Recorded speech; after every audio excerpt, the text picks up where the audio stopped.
السلام علیکم ورحمۃ اللہ وبرکاتہ۔ بسم اللہ الرحمن الرحیم۔ چینل نصیحت القرآن میں حکم باری تعالیٰ تجوید کی کلاس نمبر 11 کے ساتھ حاضر ہوں۔ آج انشاءاللہ ہم لیسن نمبر 11 پڑھیں گے، اور اس سے پہلے میں نے تجوید کے جتنے بھی موٹے قواعد تھے جو قرآن پاک سیکھنے کے لیے یا پڑھنے کے لیے ضروری تھے وہ میں نے کروا دیے ہیں۔ یہ کلاس بھی انہی لوگوں کو فائدہ دے گی جو اس سے پہلے سارا سبق کر چکے ہیں، سمجھ چکے ہیں، لکھ لیا انہوں نے اور یاد کر لیا ہے۔ اب یہاں پہ یہ کلاس شروع کرنے سے پہلے آج سے ہمارا انشاءاللہ قاعدہ سٹارٹ ہو رہا ہے، اور یہ کلاس سٹارٹ کرنے سے پہلے میں آپ لوگوں کو ایک بات اور بتا دینا چاہتی ہوں کہ بعض حرف موٹے ہوتے ہیں اور بعض حرف باریک ہوتے ہیں، یعنی بعض حروف کی آواز موٹی اور بعض حروف کی آواز باریک ہوتی ہے۔ تو یہاں پہ سمپل سمجھ لیں کہ آواز کو موٹا کس طرح کرنا ہے اور آواز کو باریک کس طرح کرنا ہے۔ تو یہاں پہ میں بہت ہی آسان طریقے سے آپ لوگوں کو سمجھاؤں گی، اور آپ لوگوں نے پریکٹس بالکل اسی پر کرنی ہے۔ تو آپ لوگ صرف باریک کو سمجھیں، موٹا سمجھنے کی ضرورت نہیں ہے کہ آواز کو موٹی کس طرح کریں گے، آواز موٹی کب ہوگی تو اس کو سمجھنے کی ضرورت نہیں ہے، صرف باریک کو سمجھ لیں۔ تو آواز باریک کیسے ہوگی یہ سمجھ لیں۔ تو آواز باریک ہوگی، بہت ہی آسان طریقہ بتا رہی ہوں آواز کو باریک کرنے کا۔ اپنا منہ چوڑا کریں، جب آپ اپنا منہ چوڑا کریں گے تو آواز باریک ہو جائے گی۔ اب یہ منہ چوڑا کیسے کریں گے؟ تو جس طرح ہم مسکراتے ہیں تو ہمارا منہ چوڑا ہوتا ہے، جب ہم اسمائل پاس کرتے ہیں تو ہمارا منہ چوڑا ہوتا ہے۔ تو بس یہی طریقہ ہے، جب آپ اسمائل پاس کرتے ہیں تو آپ کا منہ چوڑا ہوتا ہے۔ اگر آپ تھوڑا سا دھیان دیں تو آپ کو پتہ بھی چل جائے گا کہ جب ہم اسمائل پاس کرتے ہیں تو ہمارا منہ چوڑا ہوتا ہے۔ بس اسی طریقے سے منہ کو چوڑا کرنا ہے، جب بھی کوئی حرف پڑھیں گے تو منہ کو چوڑا کریں گے۔ کون سا حرف؟ باریک حرف۔ اور جو موٹے حرف ہوں گے اس میں ہم نے منہ کو چوڑا نہیں کرنا، آرام سکون سے اس کو پڑھنا ہے، منہ چوڑا کرنے کی ضرورت نہیں پڑے گی۔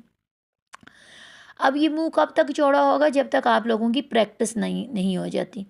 جب آپ کی پریکٹس ہو جائے گی تو پھر آواز کا آپ کو پتہ چل جائے گا کہ آواز نیچے کیسے آتی ہے، اوپر کیسے جاتی ہے۔ منہ کے اوپر والے حصے میں جب آواز رہتی ہے تو حرف موٹا ادا ہوتا ہے، اس کی آواز موٹی ہوتی ہے، اور جب منہ کے نیچے والے حصے میں آواز رہتی ہے تو تب حرف باریک ہوتا ہے اور اس کی آواز بھی باریک ہوتی ہے۔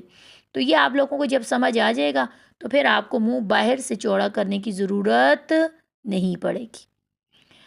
تو اس پہ آپ نے بہت زیادہ پریکٹس کرنی ہے، اور یہ چیز اگر آپ کو سمجھ آ گئی تو مفردات کی یہ تختی ذرا برابر بھی آپ لوگوں کے لیے مشکل نہیں ہے۔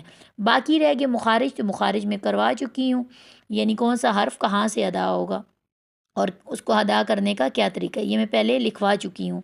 اب لکھوانے کے بعد اب میں آپ لوگوں کو پریکٹیکل کروا رہی ہوں۔ اب آپ لوگوں کا آج سے قاعدہ سٹارٹ ہو گیا ہے جو کہ ہم پڑھیں گے انشاءاللہ، اور جتنا سبق ہوگا اس کی روزانہ آپ نے پریکٹس کرنی ہے۔ اگر کہیں پہ سمجھ نہ آئے تو بتا سکتے ہیں۔ تو شروع کرتے ہیں جی آج کا سبق نمبر 11۔ اعوذ باللہ من الشیطان الرجیم، بسم اللہ الرحمن الرحیم۔ الف الف، با با، تا تا، سا سا، جیم جیم، الف با تا سا جیم۔ تو یہاں پہ ایک بات اور بھی اپنے دماغ میں رکھ لیں کہ جتنے بھی حروف مدہ ہیں، حروف مدہ اس سے پہلے آپ لوگ پڑھ چکے ہیں۔ الف سے پہلے زبر ہو تو حروف مدہ. تو اب دیکھیں جب با ہم پڑھتے ہیں، یہاں پہ غور کریں، با جب ہم پڑھتے ہیں تو حرکت اگر لگائیں تو زبر آتی ہے. با الف زبر با، یہ دیکھیں یہ با ہے، با کے ساتھ الف ہے تو یہ الف مدہ ہے. جب ہم پڑھیں گے تو ہمیں پتہ چلے گا کہ یہاں پہ با کے اوپر زبر آ رہی ہے، پیش بھی نہیں آ رہی، زیر بھی نہیں آ رہی. با الف زبر با، تا الف زبر تا، سا الف زبر سا. تو ہمیں پتہ چلا کہ یہ الف مدہ ہیں. اور حروف مدہ کی آواز منہ کے خالی حصے میں جاتی ہے. منہ کا خالی حصہ کون سا ہے؟ منہ کا خالی حصہ ہے دانتوں سے پیچھے، دانتوں سے پیچھے لحاظ تک.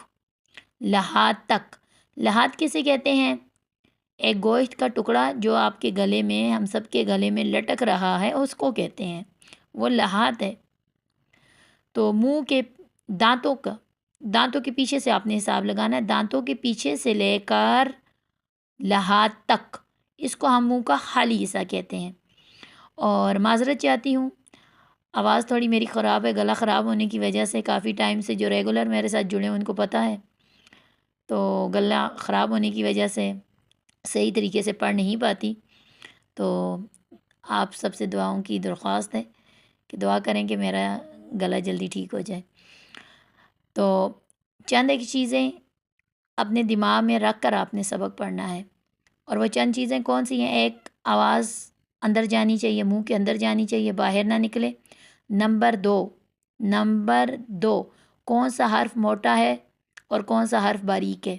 باریک میں منہ چوڑا کرنا ہے اور موٹے میں چوڑا نہیں کرنا. میں یہ نہیں کہہ رہی کہ موٹا کرنے کا یہ طریقہ، میں طریقہ نہیں بتا رہی، میں صرف یہ کہہ رہی ہوں کہ چوڑا آپ نے نہیں کرنا. جب آپ باریک میں چوڑا کریں گے تو آواز باریک ہوگی، اور جب آپ منہ چوڑا نہیں کریں گے تو آٹومیٹکلی آواز موٹی ہو جائے گی. تو ایک بار اور میں آپ لوگوں کو یہ پریکٹس یہاں تک کرواتی ہوں پہلی لائن کی، اور پھر کچھ غلطیاں کروں گی تاکہ آپ لوگوں کو پتہ بھی چل جائے. الف، الف، با، تا، سا، جیم. الف، با، با. فرق لگ رہا ہوگا، ایک کو میں منہ چوڑا کر کے پڑھ رہی ہوں اور ایک میں منہ چوڑا نہیں کر رہی. با، اس میں میرا منہ چوڑا ہوا ہے اور آواز باریک ہے، آپ لوگوں کو خود بھی فیل ہو رہا ہوگا. با، با، تا، تا، تا. تو دیکھیں پہلے دو بار آواز میری باریک تھی، میں نے منہ کو چوڑا کیا تو آواز میری باریک تھی، اور دوسری بار میں نے منہ کو چوڑا نہیں کیا، چوڑا نہیں کیا. دوبارہ سے سن لیں، تا، تا، تا. تو پہلی دو میں منہ کو چوڑا کیا اور آخری والی آواز میں نے منہ کو چوڑا نہیں کیا. سا، سا، سا. تو پہلی دو میں چوڑا کیا اور آخری والی میں چوڑا نہیں کیا.